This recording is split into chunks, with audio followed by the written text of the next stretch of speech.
Hey up everyone, what's going on? Welcome back to Tenerife, where the Real Betis manager had the audacity to suggest that we've been performing as well as we have because everyone else has been complacent against us. So does that include your own side, Mr. Betis manager? Does it? This was the match that followed those comments. Put you in your place, didn't I?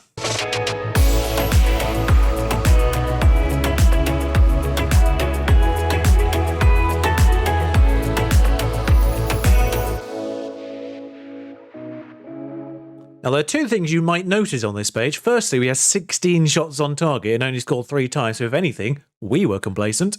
And secondly, there's new names in that team sheet. There's new names. So after I said January was going to be pretty quiet unless people left, deadline day was a bit busier than I anticipated. 2 people left, 3 people came in. And yes, I had no more registration spots, so someone had to be unregistered. Firstly, outbound Sipcic, sold him for just over £500,000. He's worth £600,000 there. Possibly could have got a bit more, I don't know. I think it was non-negotiable. However, took it. He wanted to go, he's gone. Wasn't playing him in fairness this year. Wasn't playing him at all. Same with Alberto. He has played a couple of times when necessary, but he's absolutely not first choice. Sold him for £1 million, which I feel like is quite a good deal, if I'm honest. 29 years old, 2 stars current ability, 2 stars potential ability. Club legend. I hesitated on this one, but he had asked to leave for a new challenge. He'd asked to go. Holding him against his will, probably a worse thing to do. Sorry, Tenerife fans. So to cover the centre-back loss, and to cover what I thought was about to be a left-back loss in the form of Carlos Palmares, who had also asked to leave, so I was actively trying to sell my backup left-back as well, I figured this guy, as a preemptive strike for that outbound as well, covers the left-back position, covers the centre-back position, ticks both boxes, 2.8k a week, half the wages Sipcic was on, perfect. Palmares then didn't leave, but never mind. With Alberto gone, I needed a new player to cover the Volante position, and that is Alex Lopez. He can play further forward as well if necessary. A little bit of versatility. A lot of 14s, a lot of 15s, a lot of 16s in his repertoire. It's very much hit and miss in terms of attributes. They're either high or they're low. There's very few in the middle, except for stamina and strength. In terms of the ones that matter, anyway. The only one for Volante that he doesn't have particularly is finishing. Strength's not great either, stamina's not sensational. It's the finishing that lets him down in theory, but he's scored twice in 3 starts and 4 subs, so work that one out. I think he's a player that's slightly under-star rated. He's got a little bit of potential to grow. He's 24. Basically, with the outbounds and the spaces that I suddenly had, I went into the transfer market, looked at the transfer listed players that were under 25, the ones that had a few years in them, the ones that are heading into their primes, get them on a few years contract, and then by the time we're a couple of years down the road, we might be able to sell them on for more money because they'll probably be worth more at that point, because our reputation will grow and their reputation will go. It's worth 2.3 million. Although I'll have to say, Espanyol have done a blinder here in their own right. Signed him on a free at the beginning of the year, and then sold him on to us halfway through it. Moneyball. And just remember my tactic there when I show you the next person, because Kalouris on paper may not look that amazing. He's 2.5 star current ability, 3 star potential. You look at that, doesn't feel great. Then you look at the actual attributes, you look at those mentals, doesn't have a single mental under 10, 14 work rate, 14 off the ball, 15 determination, bravery's up there, anticipation's up there, aggression's decent, the leadership, all that jazz, all the things you need for a pressing forward, which is what we play, 12 and higher, all of them, every single attribute, first touch, concentration, decisions, acceleration and pace are the only ones that are 12. Everything else is 13 or 14 or 15. He's got everything you kind of want as a pressing forward, and as a fringe player, agreed to be that, I think he's perfect. Daniel Sturridge will be sold in the summer. Sorry, Daniel Sturridge fans, but he's got 1 more year on his contract after this season ends. I will look to move him on at that point. So I preemptively struck and got Kalouris in now. I've had to unregister the young lad Jorge, which is a bit unfortunate, but got this guy in now. He's 25. His prime years are ahead of him. His potential will go up. His value will go up. So by the time that he's 5th choice, let's say, he'll be worth a lot more and we'll get a profit on him. And I spoke with a friend, Maladon, who has him at Toulouse, and he's doing bits for him. So in theory, he should be great. Not scored yet, though. And the best news today, as we go into Athletic Pamplona, I forgot to show you how we've done in between. Oh, excellent. International duty started already, apparently, for players, as Unavar and Zukic are both missing. You couldn't pick 2 players in different positions, could you? Had to be 2 players who play in exactly the same space. Well, Townsend makes a surprise return to the bench despite his 6.48 average rating. Oh, Chloe's injured, by the way. 4 weeks at the time of injury. 2 weeks now. 5 days, 2 weeks now. Few people on returning to fitness, bunch of yellow cards, warnings. Thankfully, the opponents today, in theory, aren't particularly strong. They are in the relegation spots, the pair of them, we did just lose to 17th place Huesca. 4-3. That was a game. That was a game I wish you'd seen. In fact, Shaq Moore, last 6.64 last ones. Oh, Kakabazi wasn't returning to fitness. I would consider alternate options there. Sturridge is fit and back on the bench. He can't press, sadly, so he's going to be a substitute. We'll stick with Araujo for the time being. And the rest of the lineup will be Severa in goal, Munoz, Quiros, Zotalo, Moore. Backline's fine. 3 of them on yellow card warnings, but they're all there. Cognac and Lopez, Sassy returning to fitness as well. Barrow, Eisfeld, Williams on the right, and Araujo up front, as I just said. Bunch of them not quite in the same vein of form as they were earlier in the year. I should say we actually only have lost 1 game since we last met, and that was that Huesca match. We have been unbeaten in the time since. A few draws in there, but we have gone unbeaten, apart from that last game. And we've beaten some fairly handy sides, such as Real Betis, who are now 8th, I think, or 9th. But Pamplona's recent form is alternating losses and draws, so in theory, they're lined up for a draw here.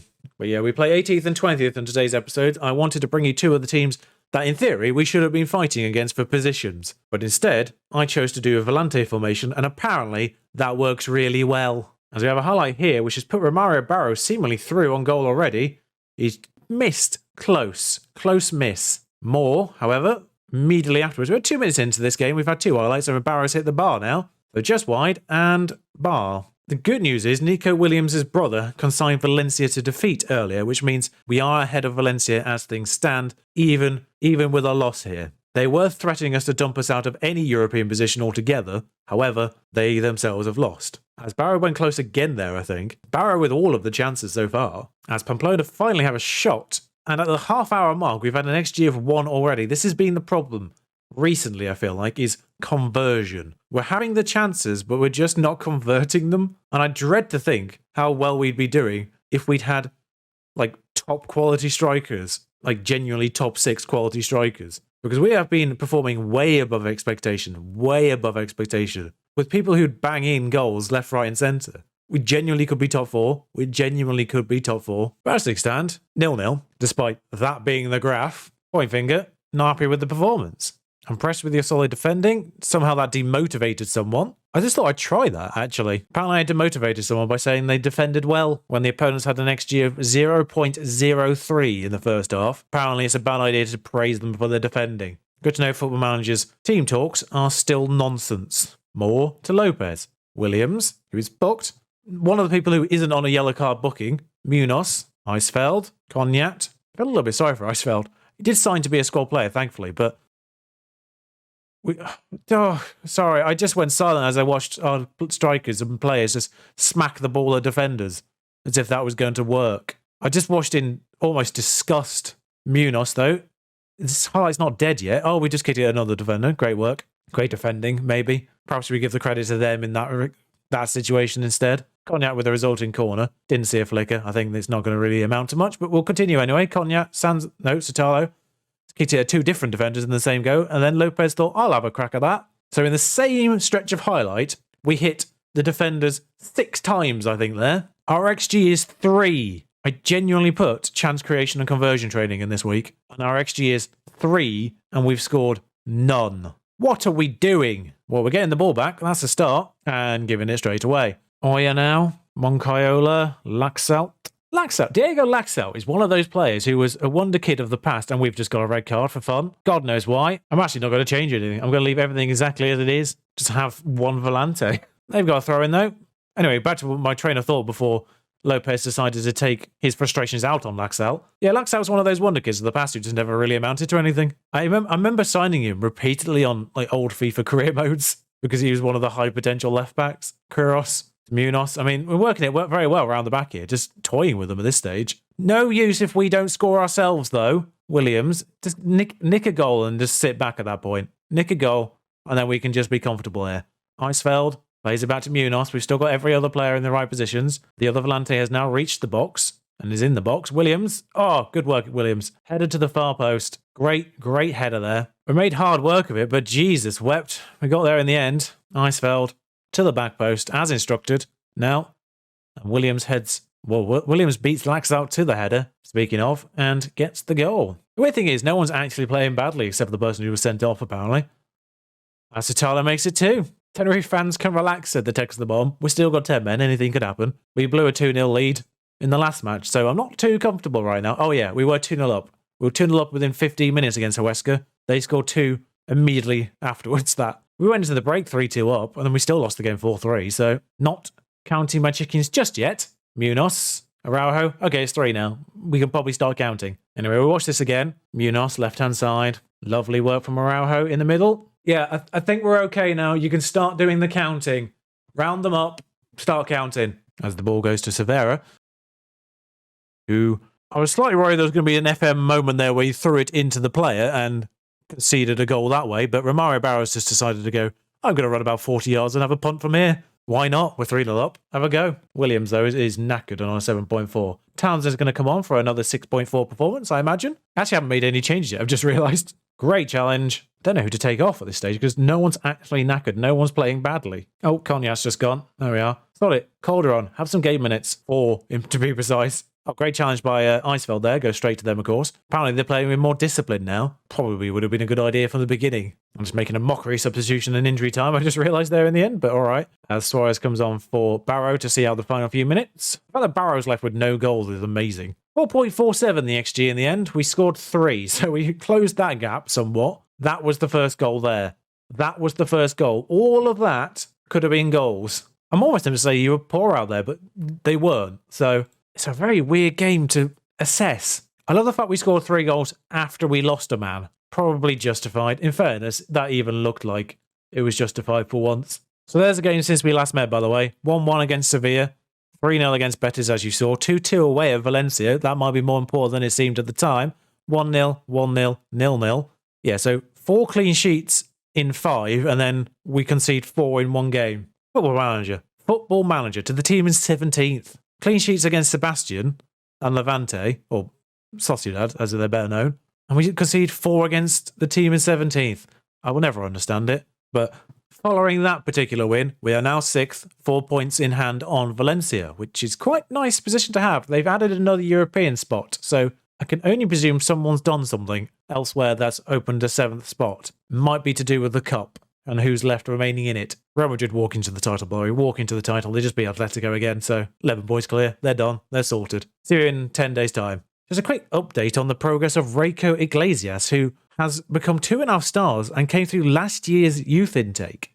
He is rapid.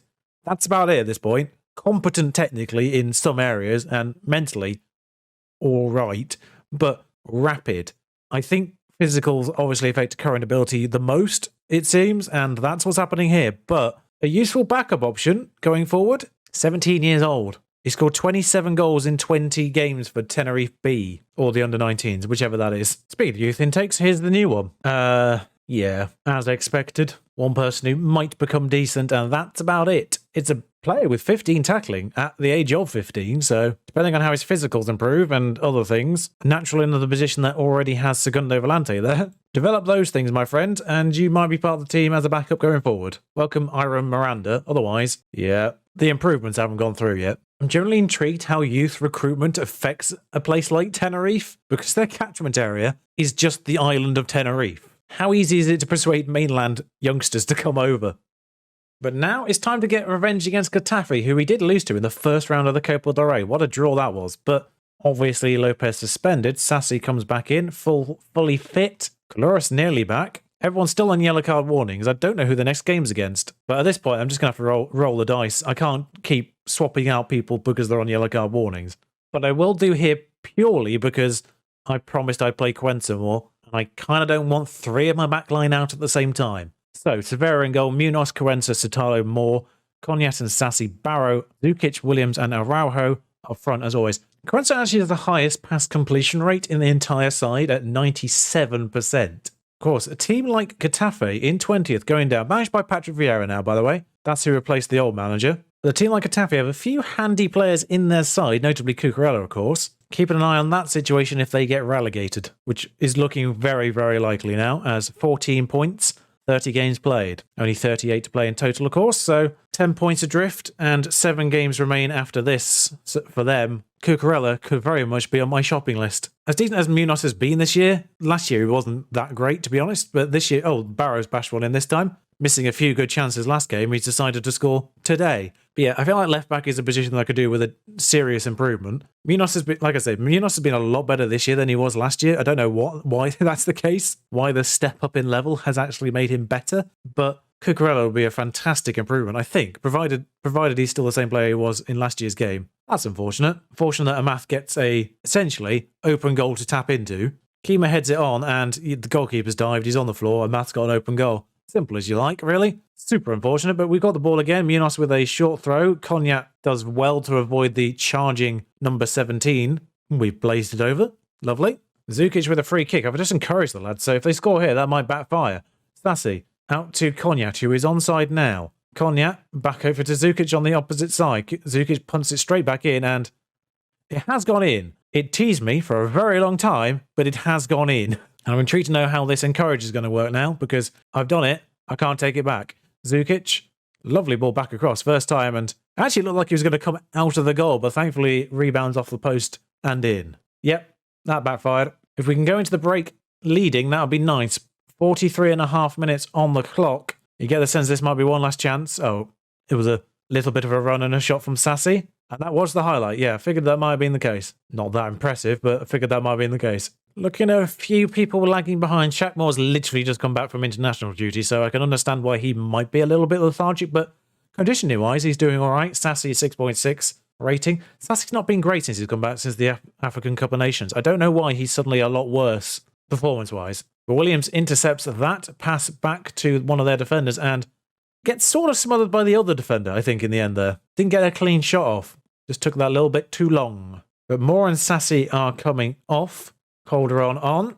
And I'm going to have to substitute. This is tricky. I think Zukic was tied first. Whilst our best player, I think Zukic was tied first. So I feel like he might be a little bit dead on his feet at this stage. Fresh legs aren't going to hurt that situation over there. Kakabadze now, though, on this right-hand side. Kakabadze, of course, relegated to second choice this year. Moore has been in better form again, much like Munoz, much better form than he was in the first year. Right back's been a very weird situation because Kakabadze was by far and away the best performer last year, but has played second fiddle, and rightly so, to Moore this year. Despite no changes in personnel, they've just changed 1 and 2 positions. Eisfeld, Munoz, plays it forward to Araujo, who has options going forward here. You can see the other players charging forward. Araujo plays it forward to Eisfeld, who's got a bit of time, kicks it straight at the goalkeeper. I put 2 lots of conversion training in this week. 2 lots. Eisfeld clearly wasn't listening. It's come back out to him again, though, so he might have a chance in an assist. Lobbed that way too long, but Cognac's underneath the clearance. I don't know how long this highlight is going to go before he decides it's going to give up. Probably here. Nope. Might be a chance for them, actually, in the long run. Oh, Kakabadze trips him. Although the resulting free kick has triggered a new highlight. Severa saves. Kakabadze wasn't even booked for that tactical foul. Williams will give it out to Eisfeld. Intercepted by Nyom. Mata. Oh, that was lashed. Still a 2-1 here, though. I'm not comfortable yet. Charging towards injury time with no further highlights as things stand, and I would like it to stay that way, to be honest. Done. Didn't make it easy, but arguably deserved winners by the end of the game. It's a good win and another 3 points against a team that we know we can get unstuck against. Momentarily third, but I think other people have to play. As Newcastle enter something. Hang on. 7th. Okay, I've broken the game. Absolutely broken the game. Newcastle is 7th. And I can say that as a Newcastle fan. That should not be happening. So I'll see you again at the end of the season for Villarreal and Real Madrid. Maybe with Granada. Depending on how tight the end of the season is, we'll see if it's going to be a 2 or 3 game bumper episode, because there might be something to fight for. The way that this season is panning out is a tight fight for 3rd through to 7th at this stage. So I'll see you for the conclusion of this and see what form of football we'll be playing next year. The good news is we've definitely got a league of football. Whether or not we're going to be going on a European tour already remains to be seen. Until then, ta-ra.